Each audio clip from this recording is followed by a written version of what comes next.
Hey there guys, welcome to my playthrough of Resident Evil Village VR on Village of Shadows difficulty. So, I had mentioned in a community post that I had to play the game on hardcore difficulty to unlock Village of Shadows difficulty because the VR saves are entirely separate to the original game saves. So, that's a bit unfortunate, and so I had to play this game on hardcore difficulty to unlock Village of Shadows difficulty.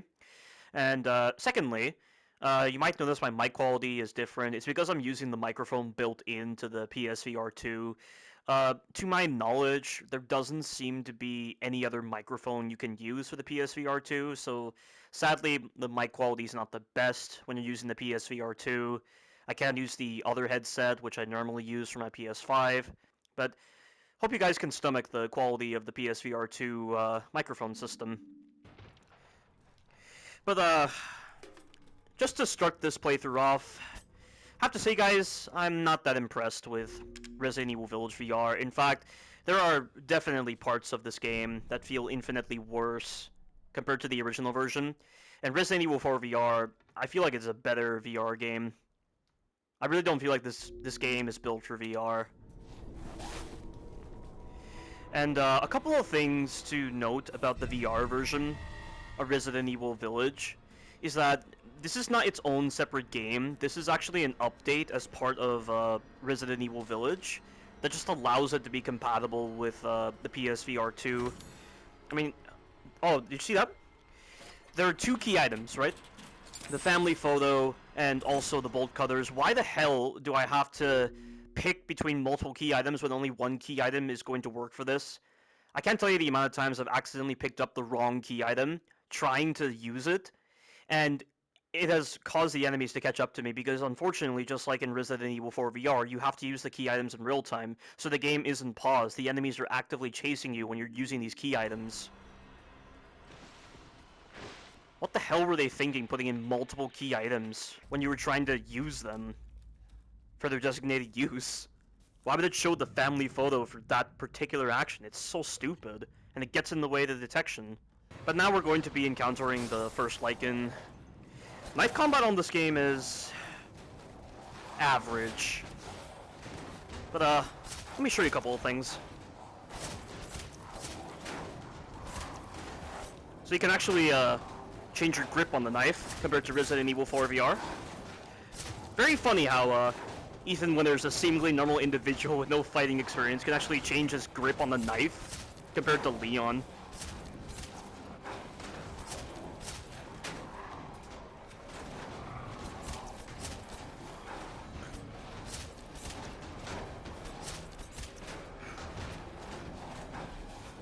I've got to focus. Knifing on this game is just very awkward because of the way the controls are red on VR. Not to mention the analog stick on the PSVR 2 is... Oh, come on. Fuck you.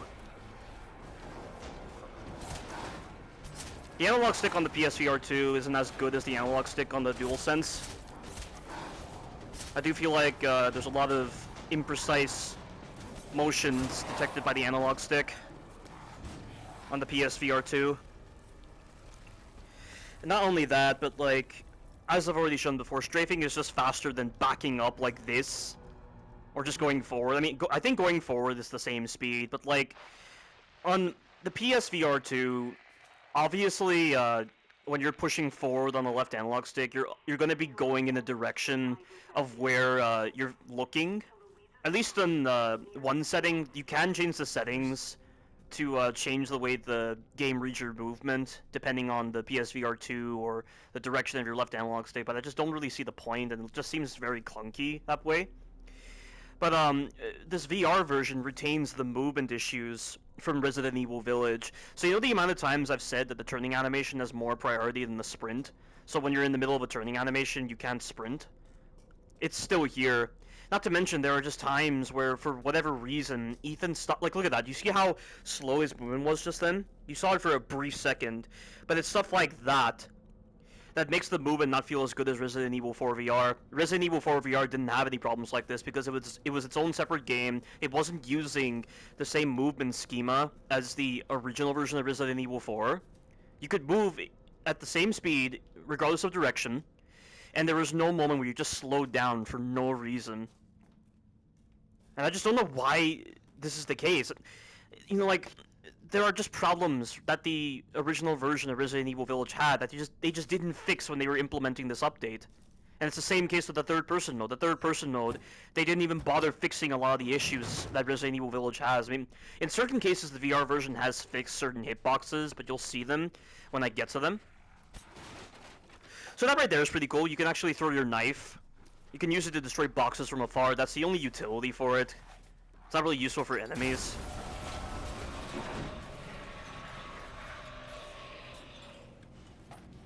Here they come.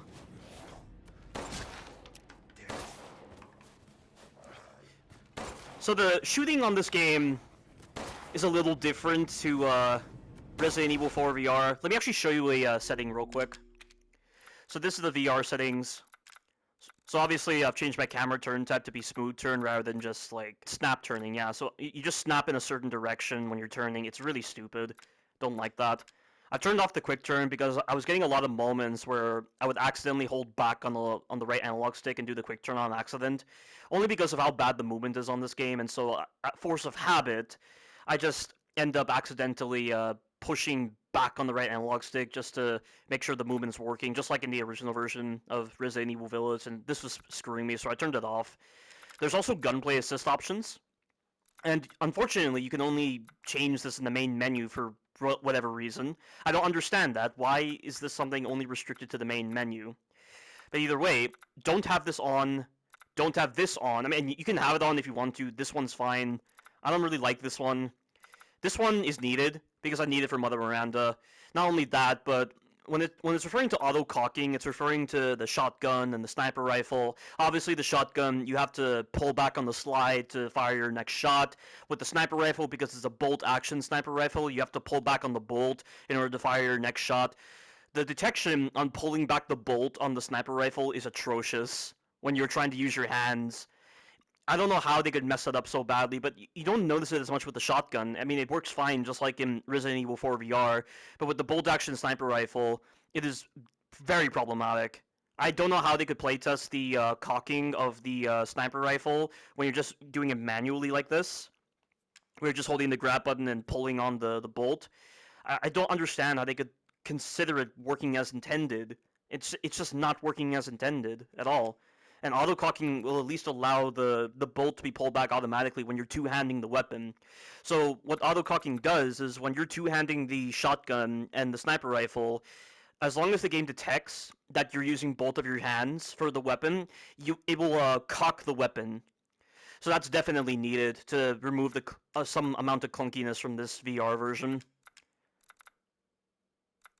Makes guns easier to aim when holding both hands. I can't say I recognize what this actually does, but it is pretty helpful because two-handing your pistol will at least reduce recoil and make it easier to aim. And here we have the dominant hand feature, just like in Resident Evil 4 VR. And here's something brand new. So this was not on the Oculus Quest 2, which is a Facebook product. So there's a dominant eye system because the PSVR 2 actually tracks your eye movements. So it's set to the right eye. So in this case, when it's set to right eye, I have to close my left eye so that I can actually see where I'm aiming. So like if I'm holding my gun like this, and the reticle is pointing at the enemy, and my left eye is closed, I will actually shoot where the reticle is pointing. If I close my right eye, it will not look like that. I mean, obviously you know what binocular disparity is. It's a normal thing. It's the first time I've ever heard of a VR product taking into account binocular disparity. There's a laser pointer color, reticle color. I don't know what tunneling does. I keep it on low. And that's really all you have to know right now. But let's get back into this fight.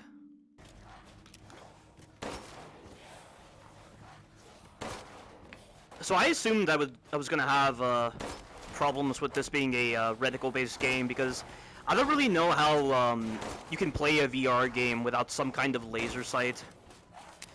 Because it's just so hard to tell where you're aiming, and you know, I played the Walking Dead VR on the Oculus Quest 2, and the reticle is so bad in that game, you just can't trust it.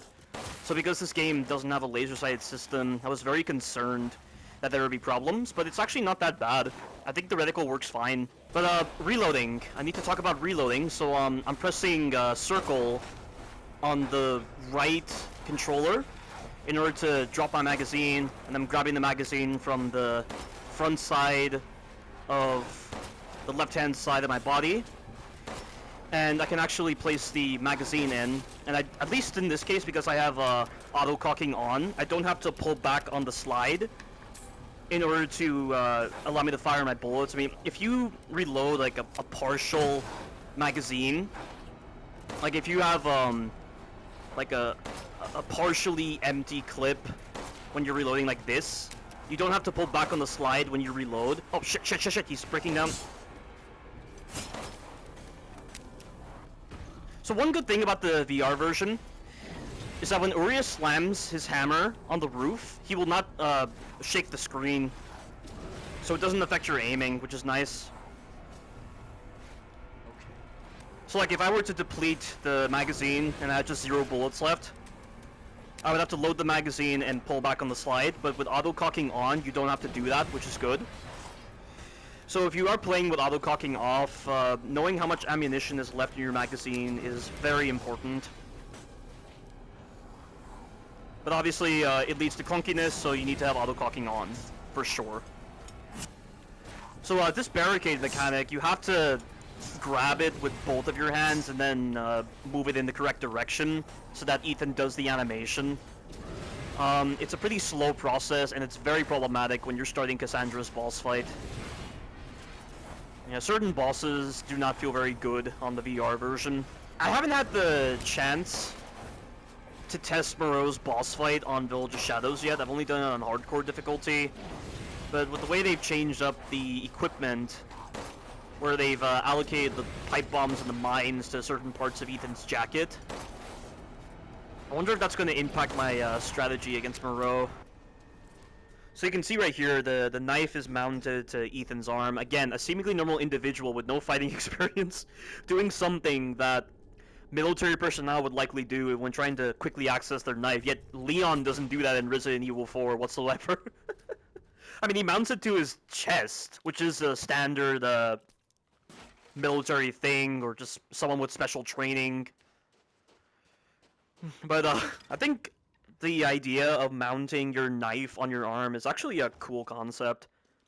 I actually like the way the knife holster is handled in this game compared to Resident Evil 4 VR, because there were definitely moments where I picked up the wrong item when I was trying to get my knife, or I accidentally picked up my knife when I didn't want to. So it's nice to see that Ethan's actually being smart and putting the knife on his left arm. And before you actually start Resident Evil Village VR, there is a VR tutorial that you can do, and it's a pretty good tutorial. Another thing as well is you can actually punch in this game. So if you make a fist, you can actually punch enemies, but it's not very effective. Don't do it. It's pretty unreliable. But that right there is a pretty good advantage to throwing your knife if you're wanting to save like 1 bullet or something, so that you don't waste ammo trying to shoot down objects, just so you can get loot. Like, this is a good time to use the knife like this. That is pretty cool.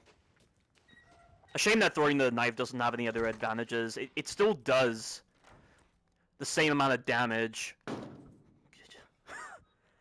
Oh my god. That is the unfortunate consequence of my room being set up the way it is. There's a goddamn vent on my ceiling, and so I can't tell where I'm facing, so I tried to throw my knife up, and I hit the vent in my ceiling. So give me a second, guys. I need to pause the game. Alright. So, one cool thing about the PSVR 2 is there's a button on this part of the headset, like on the bottom part of the headset on the right-hand side, that will allow you to switch your view to the real world, so you can actually see your room, the way you've set everything up. It's a really great function. I mean, the Oculus Quest 2 didn't have anything like this, but Sony has really delivered on that kind of functionality, and I do like it. So, one thing to note about the knife on this game is, compared to Resident Evil Village in the original version, Ethan doesn't, like, stop knifing after the second knife slash for no reason, and also his movement isn't slowed. So, like, in Resident Evil 4 VR, when you were in the middle of knifing, it slowed your movement for some reason. I don't know why they did that. But it wasn't so much of a hassle. But in this game, you can knife and it will not slow your movement. And at least in this game, compared to the original version of Resident Evil Village, you can at least sprint when you initiate your knife. You can actually sprint during the recovery frames. Not that there are any recovery frames, because it's your hand for crying out loud. Oh, the knife in Resident Evil Village is the most alien-feeling knife I have ever used in a Resident Evil game. What the fuck were they thinking when they designed the knife? But when you use the knife in this reverse grip, I believe this is a reverse grip, or is it a different kind of grip? I don't know what they call this specific type of grip in the military. But when you use it like this, look how many hits the game is able to register. I mean, it registers the knife very well compared to the slashing. Yeah, slashing doesn't have the best detection, and the game has trouble detecting that you're actually slashing. But it doesn't have any trouble detecting that you're stabbing, so you want to use the knife in the stabbing function. Not that you'll ever be using it anyway, because the knife is useless in this game. There's no strategic use of the knife whatsoever in this game. Same in the original version of Resident Evil Village. But I just like that they've not made the same mistake as Resident Evil 4 VR, because Resident Evil 4 VR tried to maintain like the original standard of using slashes, like reverse slashes, like what Leon did when he was using the knife in the original version of Resident Evil 4. Like, they force you to use that slash in the VR version, just to maintain that very outdated standard with Resident Evil 4. And it was really dumb, but this game doesn't have that, but it's still worthless because the knife is useless in this game. It's only useful against the first Lycan that you deal with, but it has no utility in the later parts of Resident Evil Village, aside from breaking boxes and the like. But it's just so bizarre. Like, why would they put in all these cool designs with the knife for this game, a game that has little utility for the knife, and not apply it to Resident Evil 4 VR, which is a game that would have highly benefited from like grip functionality to damage to like detection on whether you're actually like swinging the knife or not. Like, that game could have benefited easily from these changes. Imagine how cool it would have been to throw your knife in Resident Evil 4 VR. I think there could have been some utility, but not in this game. I don't really understand new Capcom's thought process with that. So another thing I should note about the PSVR 2 is that it has to be connected to a wire at all times. The Oculus Quest 2 can be used wirelessly. There's no wired connection for the Oculus Quest 2. So it might seem a little weird to be using a VR headset with a wired connection if you've been used to the Oculus Quest 2. But it's actually not that big of a deal, especially since Resident Evil Village VR doesn't require a lot of like extreme like locomotion or anything. Plus, it's also very helpful for orienting yourself because you know, obviously when I'm facing directly at my PS5, the wire of the PSVR 2 is around the left-hand side of my body on the front, so I know I'm facing directly where the PS5 is. So that's definitely useful regarding the wired connection. Come on! I'm too afraid to hit the ceiling of my room. Fuck it.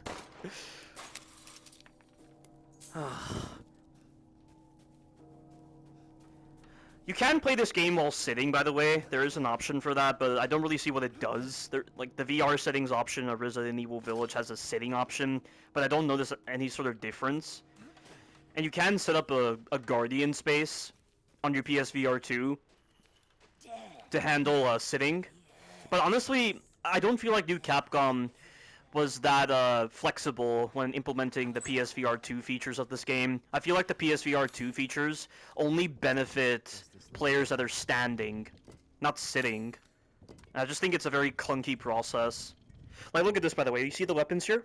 Look how low they are. Imagine if I was sitting, I would not be able to grab that. And there's a weapon slot right here as well, right behind me, on my right-hand side. Nothing but blood and death. I mean, how do you grab those kind of weapons if you're sitting? It makes no sense. Not to mention, you know, you grab the knife from your left arm, and throwing it can be a bit of a hassle. I think it's a pretty silly oversight on New Capcom's part, that they could design this game for standing rather than for sitting.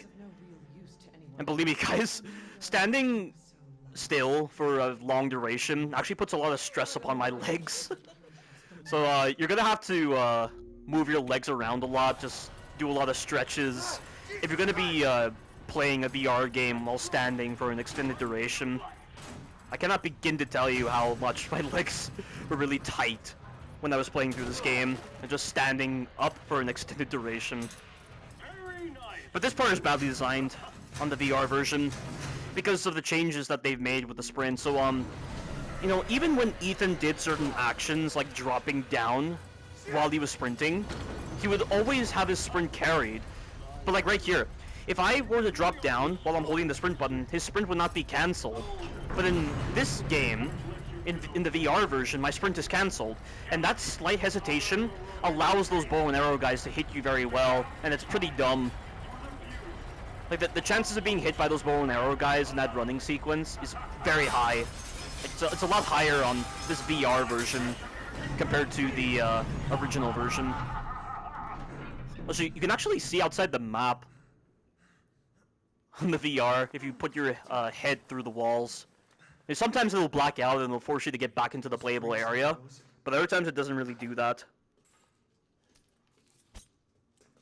But I really question what a game like Resident Evil 7 would have been like if they actually took the time to develop that game for PSVR 2. It could have been pretty interesting, but I imagine there would have been some poor designs. And you know, like, Resident Evil Village is already riddled with poor designs, that I'm just desensitized to the poor designs heavily. So like, even if there were poor designs present in the VR version, it would just come as no surprise, because this game was already like a rushed Resident Evil game to begin with, and it should have been delayed. They really did this game dirty. It's unacceptable. And yet this game is still better than Resident Evil 2 Remake and Resident Evil 3 Remake, that's for sure. But you might have seen, before I skipped that cutscene, that there was like a virtual screen, just like in Resident Evil 4 VR when you're watching cutscenes, where it just goes to a virtual screen and you're just standing outside of that screen. Well, you can't equip weapons when you're in that virtual screen like you can in Resident Evil 4 VR, and I don't understand why, because there are certain situations where animations like that play out in the middle of battles. How did I miss that? But like those situations play out during those battles, and it cancels out the weapon that you're holding because it puts it back in your holster. And so you have to waste time, like maybe pulling back on the bolt of the weapon, getting your weapon from your holster. I don't know how they can neglect that. That was a great feature in Resident Evil 4 VR. Now for the dreaded castle area. So, back in hardcore difficulty, Bella on Resident Evil Village VR was utter garbage. But at least I have found a decent strategy that might work. We'll have to see how it goes in the VR version for Village of Shadows difficulty. God, I love doing that. It's such a habit with me to just take my knife out. I don't know why. But just out of force of habit, I just take my knife out and just play around with it. It's like an obsession with me. I just become all obsessive with these kind of animations in games. And I can just do them. Oops, wrong button. So you have to press square on the left controller to go into your inventory. I have updated my strategy for Bella on Village of Shadows difficulty. Oh, yes. I mean, while my original method was pretty good, running past her was a big pain in the ass, because it's so badly designed. Interesting selection. What's that? You can get a bayonet? That's brand new. There was never a bayonet in the original version of Resident Evil Village. Is this an unlockable? For just beating hardcore difficulty? Because I don't remember seeing that. That's pretty cool. So yeah, you can open Ethan's jacket.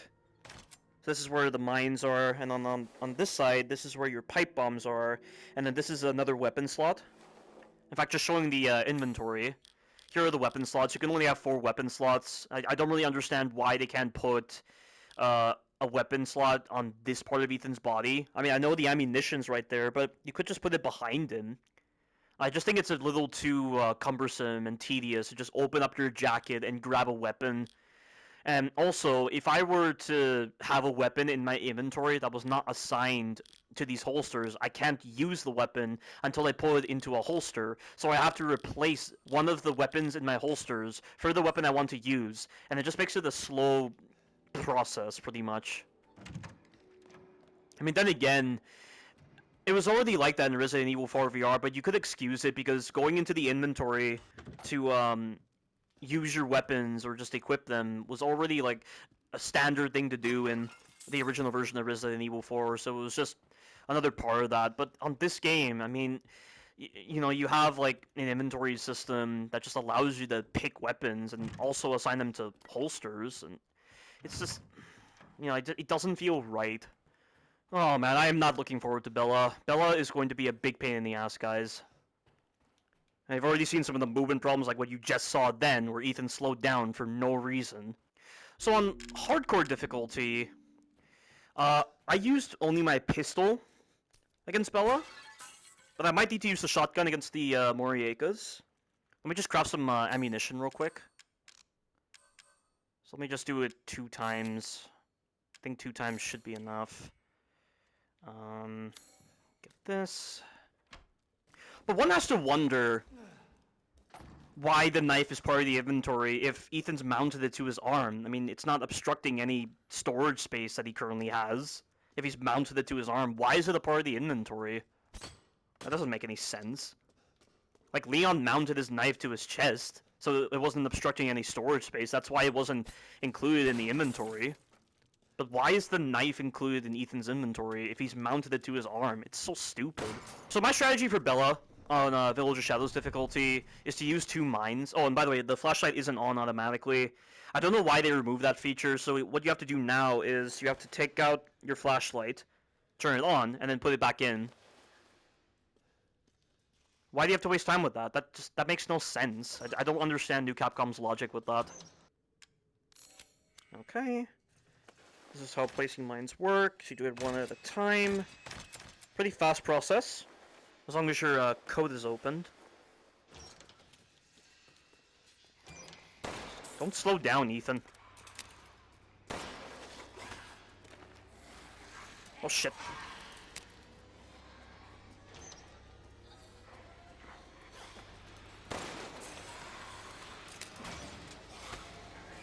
Here's the guarding.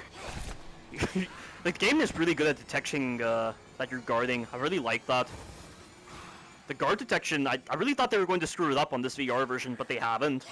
It's really good. I believe Cassandra caused all this mess. Let's hope this doesn't mess up.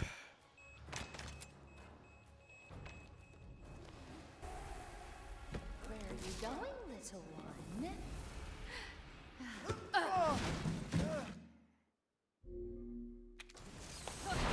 Like further attack. Get the pipe bomb quickly.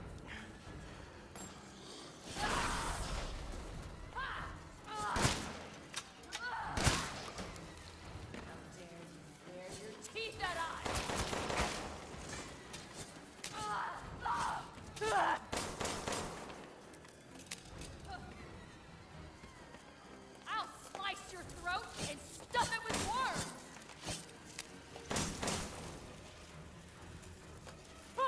Nice. I'm sick of fighting you.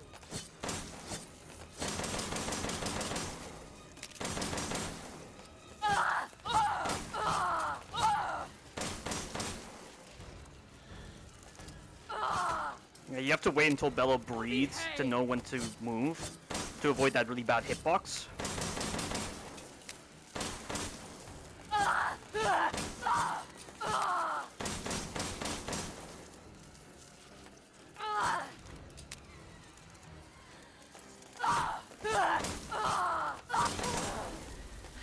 Don't believe it. I think she'll do the combo again. Yeah.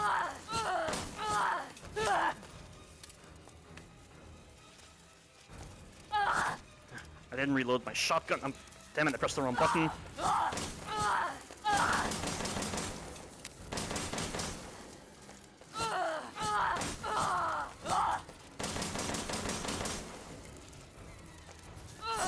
Oh shit! God damn it. I'm not gonna restart on that. She's just such a bad fight.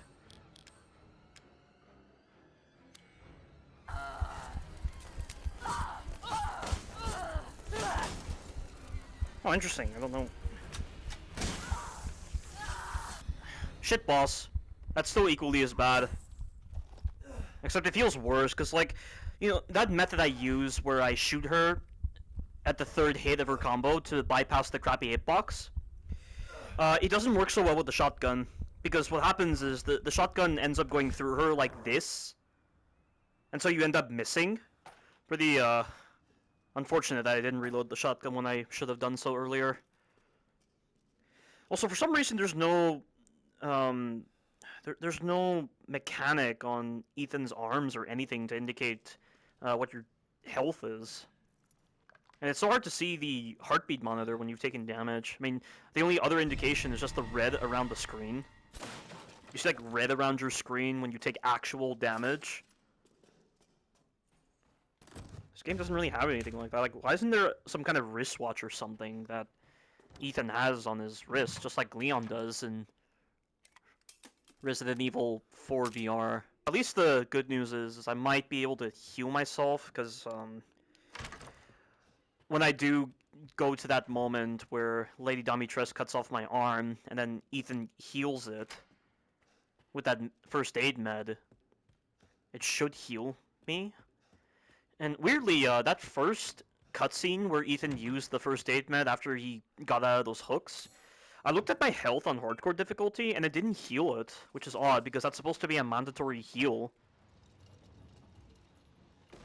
So they neglected that on the VR version, which is odd. Okay, this is how keys work. So, I'm holding it with the grab button right now. I should still theoretically be able to hold onto it even when I put it into its keyhole.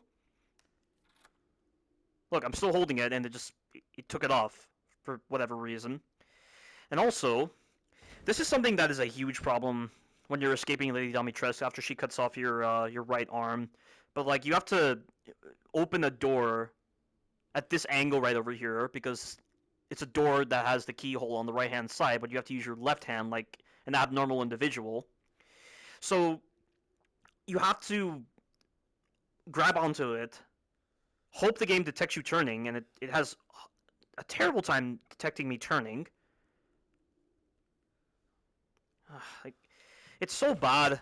I don't know what they were thinking when they designed that sequence. Like, maybe you're supposed to be on the right-hand side of the door, and it doesn't feel right. But compared to the Resident Evil 4 VR, pumping the shotgun like this does not drain your ammunition. I'm not too sure how they could miss that. And also, in Resident Evil 4 VR, if you took a shell and you put it into the shotgun, you could bypass the need to pump the shotgun. So, rather than firing a shot and then pumping the shotgun, you could just fire a shot, place your shell in, and then fire again. And also, when you put one shell in, it instantly refilled the magazine of the shotgun. Like, it instantly filled it up. But on this game, you have to put the shell in, and then while it's still inside, you then have to, like, go up and down like this, like Ethan does in the game. Although, he doesn't really reload it like that, actually. So you have to do it like this to just reload one shell at a time. So it's a pretty slow process compared to Resident Evil 4 VR. But one thing I can say, though, is that the stuns don't really seem to be any different. Like, in Resident Evil 4 VR, some of the stuns were messed up. Like, the shotgun stun in Resident Evil 4 VR was heavily compromised. Not only was the shotgun of a tighter spread, but it had so much trouble making enemies flinch at a long range. It was really bad. And certain sequences, like the bulldozer sequence, were not that good because of the problems with the shotgun. But on this game, the flinch animations are no different, which is to say they're still non-existent. And there's no point in making enemies flinch with a shotgun, unless you're talking about the Lycans.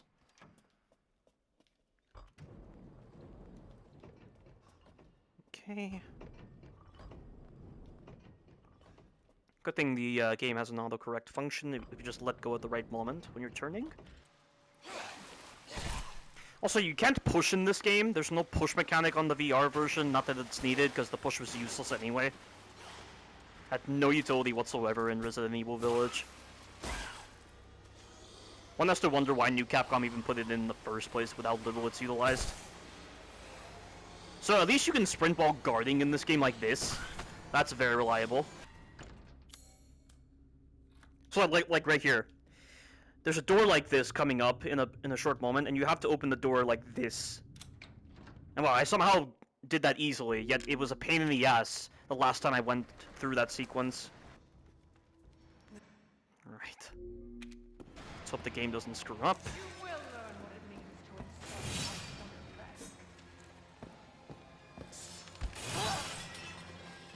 stomach. Okay, remember your left hand is not usable. Oh, I'm sorry, your right hand's not usable.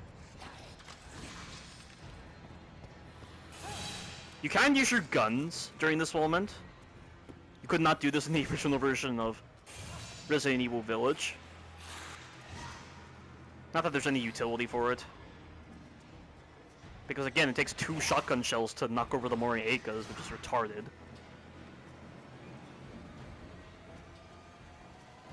Alright, game, do not fuck me now.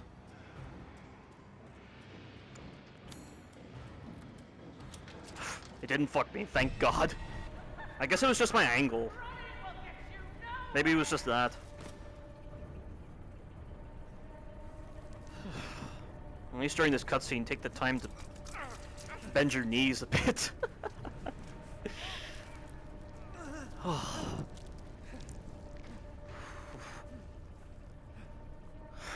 Getting warmed up.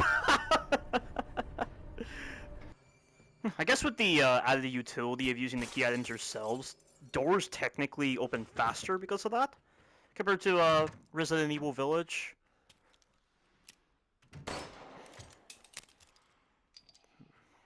But this is going to be very clunky, because you can't push the enemies. Not to mention, you can't use the key items in real time. So I have to get this Morieka away, if I'm going to get the shotgun shells. Sniper rifle rounds. I keep getting my terms mixed up.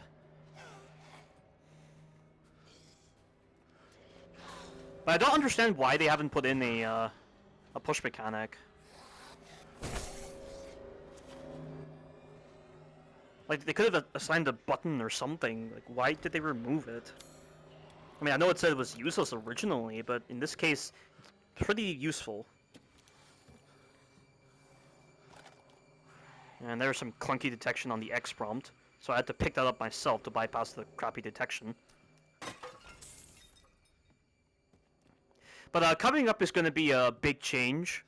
So normally when you do this piano puzzle, you're able to sprint by Lady Dimitrescu when she's on the staircase. Hold on.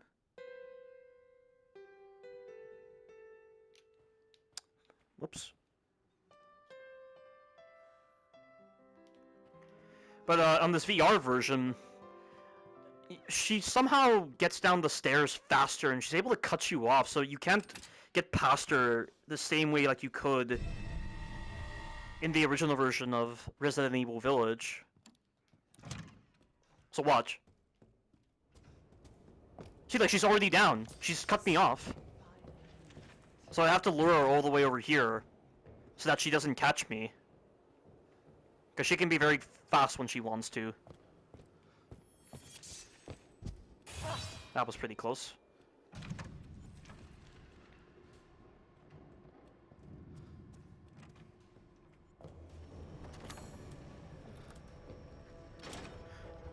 Come on, come on. So you finally came to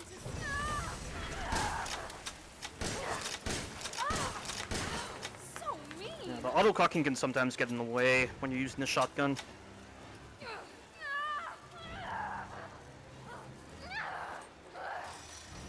Why are you doing this?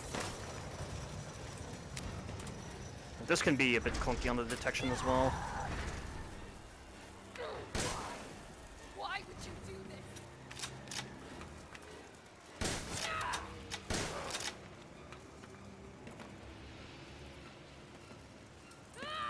It's so cold.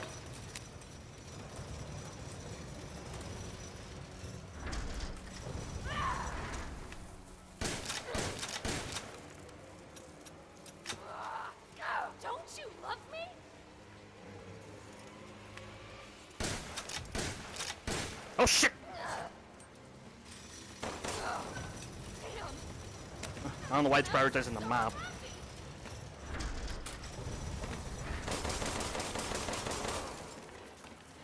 Stop prioritizing the map! Why'd they have to implement the map in that spot? They could have put in a weapon slot. Like, just go into a separate menu to use the map. The map's useless anyway.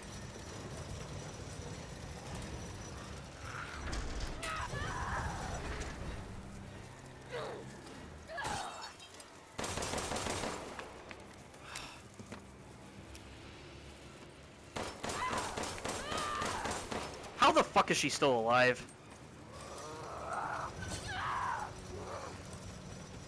She should be dead after all of that. It feels like certain bosses have increased health.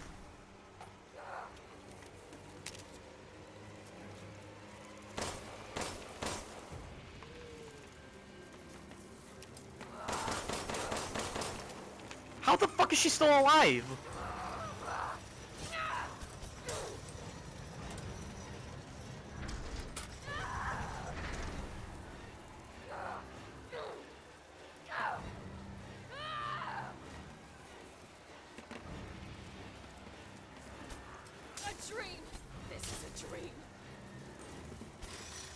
At least there's one utility for throwing knives.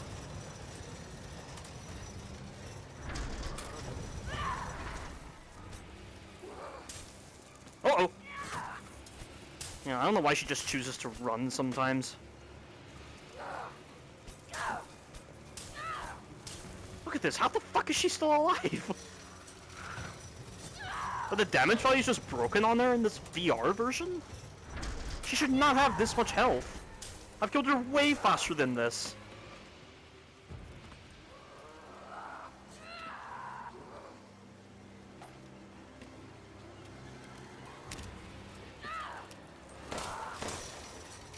Fucking die already! Jesus Christ!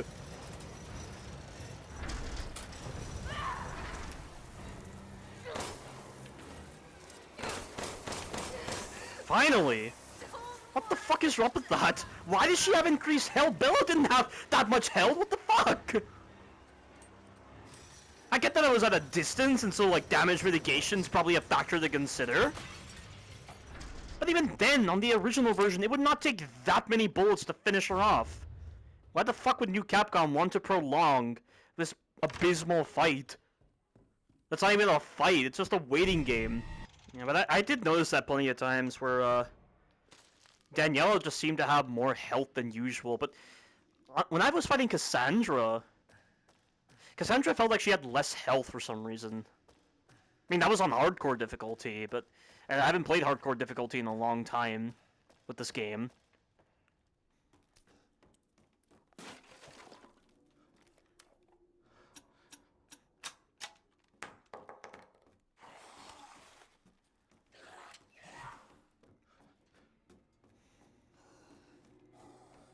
And now for this inventory system, so they've still kept it the same.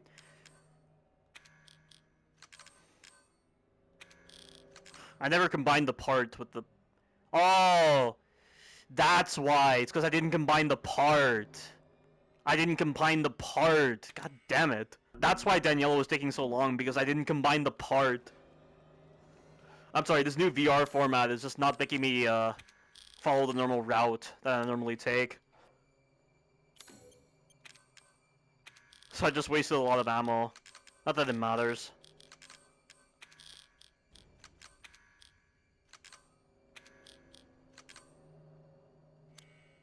There we go.